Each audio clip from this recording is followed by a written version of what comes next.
everyone, welcome to E Prime. I am Daedran. Now, Jamaica is the destination of choice for celebrities to vacate and celebrate, of course.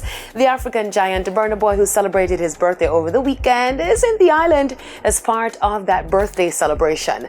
Now, Burna uploaded several videos on Tuesday showing his warm welcome from his hotel. Fans of the Afrobeats hitmaker were left disappointed when they came out in their numbers on Monday night and did not see him following several posts on social media that the Nigerian star would be celebrating his birthday at Uptown Mondays. Well, the Grammy-winning artist surprised fans when he walked into Stone Love's headquarters last night on Burlington Avenue.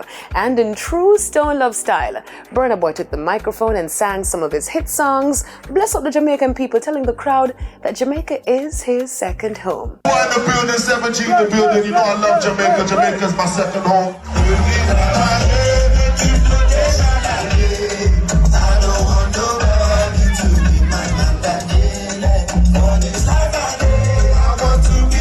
Burna Boy was well received by his fans. Enjoy your stay, Burna. Sham performs with orchestra in New York. Now, Sham continues to rep the 876 on the international stage.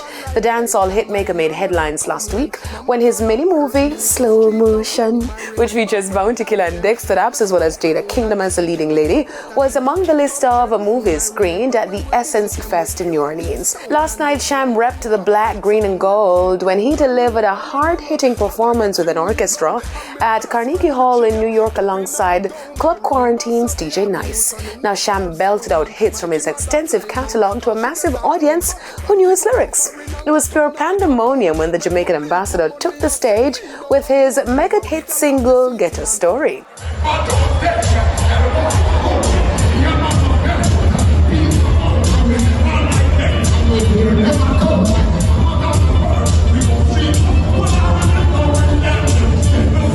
Now, Campari launches their Level Up Your Summer campaign. The alcohol brand is on another level with their new campaign, Level Up Your Summer, which partnered with the Dream Entertainment team to elevate the experiences on the local party scene. The E-Prime team was invited to their launch held at Tack Bar at Devon House on Tuesday night, which was well supported. Brand manager for Campari, Mark Telfa, gave full deets on the campaign. The idea is to build on the entertainment industry. So you'll notice that we have partnered with a lot of party promoters throughout the summer. Dream is also one of the big ones where we're bringing new experiences to each and every event that we're a part of. So what that is, come out to the events that you see Campari on to experience what that level up experience is. Now, the invited guests were entertained by dancehall's trending artist Chronicler. The event series Campari Dream Weekend is set for July 28 to August 1 at its home base in Negril. That's it for E Prime this evening. I am Daedran. Thank you for watching.